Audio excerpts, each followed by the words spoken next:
మనకి తొలి ఏకాదశి అయిపోయిందండి. తొలి ఏకాదశి అయిపోగానే మనకి గురు పౌర్ణమి రాబోతుంది కదా! గురు పౌర్ణమి రోజున ప్రత్యేకించి గురువును పూజించాలి. అందరూ ఎక్కువగా సాయిబాబాని గురువుగా మనం తెలుసు కాబట్టి మనం నమ్మకంగా అందరం పూజిస్తూ ఉంటాము. అలాంటి ఆ స్వామి వారిని దత్తాత్రేయ స్వామిని, అలాగే దక్షిణామూర్తి స్వామిని మన గురుబలం కలగడం కోసం స్వామివారిని పూజ చేసుకుంటూ ఉంటామండి. మనం అలాగే మనకి 2024వ సంవత్సరం జూలై 21వ తేదీన మనకి ఆదివారం రోజున గురు పౌర్ణమి అనేది రాబోతుందండి.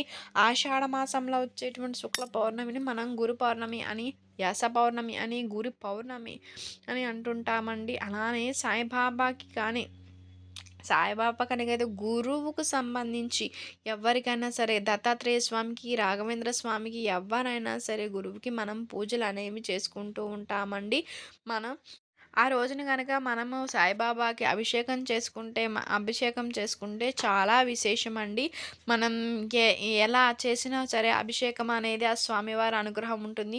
మనం అభిషేకం చేసుకోవాలి అంటే టెంపుల్‌కే వెళ్లి చేసుకోవాలా కు అని మాకు అవకాశం లేదు అనుకుంటే విగ్రహం ఉంటుంది కదండీ! మనకి మనకి సాయిబాబా విగ్రహాలనేవి చిన్న చిన్నవి స్టోన్స్‌తో దొరుకుతాయి కదా! వాటికైనా మన ఇంట్లో మనం పెట్టుకొని అభిషేకం అనేది చేసుకోవచ్చండి. అలానే మనం య చక్కగా అందంగా స్వామివారిని అభిషేకం చేసుకొని, అలంకారాలు చేసుకొని, వరిపిండితో ముగ్గులు పెట్టుకొని, శుద్ధి చేసుకొని తర్వాత ఆ స్వామివారి ఫోటో కానీ, విగ్రహం ఉంటే అభిషేకం చేయాలనుకున్న విగ్రహం పెట్టుకొని స్వామివారికి అభిషేకం చేసుకోవాలి. అలాగే స్వామికి వారికి పసుపు రంగు ఇష్టం కాబట్టి పసుపు రంగు అక్షింతలు వాడితే చాలా మంచిదండి. అలానే ఈరోజు వేదవ్యాసుని పుట్టినరోజు. అందుకే పురాణాల ప్రకారం భూమిపై ఉన్నటువంటి మనుషులందరికీ జ్ఞానాన్ని అందించారు కాబట్టి అందరం మనం గురువుగా భావిస్తాం కాబట్టి ఆయన జన్మదినం కూడా ఈరోజే కాబట్టి గురు పౌర్ణమి అని, వ్యాస పౌర్ణమి అని, వ్యాస పౌర్ణిమ అని కూడా అంటారు. అలా ఇటువంటి పవిత్రమైనటువంటి రోజున మనం గురుబలం, గురువు శుక్రుడు బాగుంటే మనం పెళ్ళిళ్ళు కానీ, పిల్లలు కానీ, ఉద్యోగాలు కానీ అన్నీ బాగుంటాయి. అలాంటి గురుబలాన్ని తెలుసుకునేటువంటి ఏకైక మైనటువంటి రోజు ఇది. గురువుకి శనగలంటే చాలా ఇష్టం. మన నవధాన్యాల్లో ఒక్కొక్క ధాన్యాన్ని ఒక్కొక్కరికి ఒక్కొక్కటి యూజ్ చేస్తుంటాం కదా! అలా నవగ్రహ బుధుడికి గురుడికి మనం శనగలనేవి యూజ్ చేస్తామండి. అందుకే కొమ్ము శనగలని నానబెట్టుకోవాలండి. అంటే మనం ముందు రోజునే నానబెట్టుకొని కొద్దిగా మనం మాలలాగా చేసుకోవాలండి. ఆ మాల అనేది కూడా 21, 11, 47, 51, 101, 108 అని ఇలా మీ మీ విగ్రహ సైజులను బట్టి కూడా మనం చేసుకోవచ్చండి.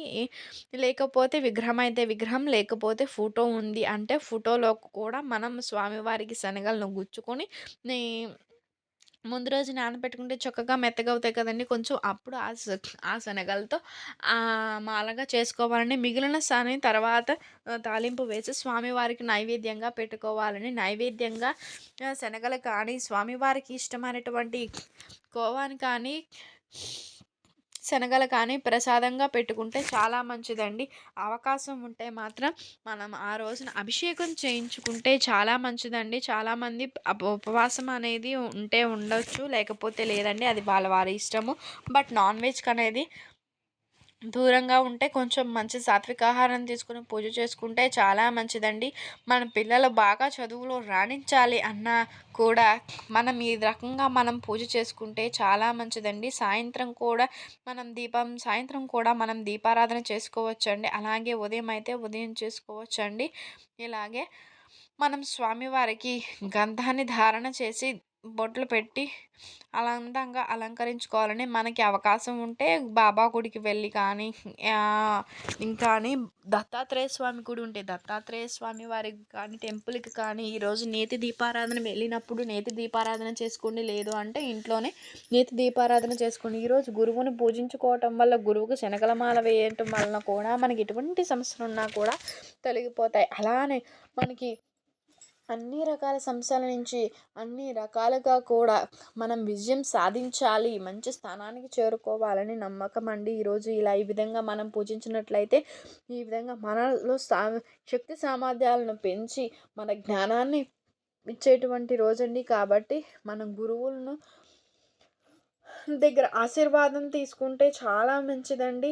ఆ స్వామివారి అనుగ్రహం అనేది మనకి ఉంటుందండి.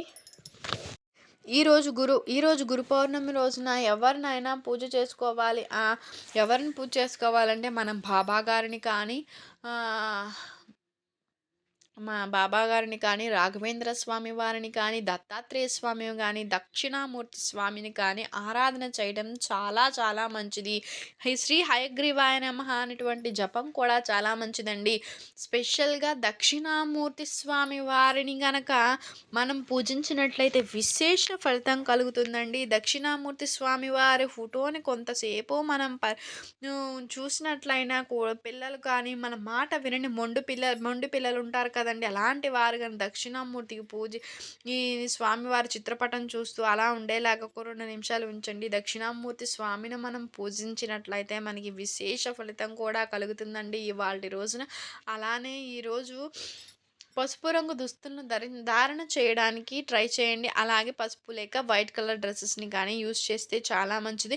అండ్ అలాగే ఈ దివ్య చరిత్ర ఉంటుంది కదా! కొంతమంది పూజ చేసుకుంటారు. ఒక 5 సాయి చరిత్ర అనేది 5 రోజులు దివ్య పారాయణ చేసుకుంటూ ఉంటారండి. ఇది ఈరోజు ప్రారంభించితే చాలా విశేష ఫలితం కలుగుతుందని చెప్పవచ్చండి. అది ఈ స్వామివారి దివ్య చరిత్ర ఒక 5 గురువారాలు కానీ, ఇలా పౌర్ణమి మనకి ఈరోజు స్పెషల్‌గా ఏంటంటే, మన గురు పౌర్ణమి కలిసొచ్చింది కాబట్టి, ఈరోజు ఈ విధంగా పూజ చేసుకుంటే అనేది చాలా మంచిది. అలాగే స్వామివారికి ఈ రోజున చపాతీలు కానీ, శనగలని కానీ, పాలకోవాని గానీ ప్రసాదంగా సమర్పించండి. లేక మీ టెంపుల్స్‌కి వెళ్ళినప్పుడు కానీ, అక్కడ నైవేద్యాన్ని సమర్పించండి.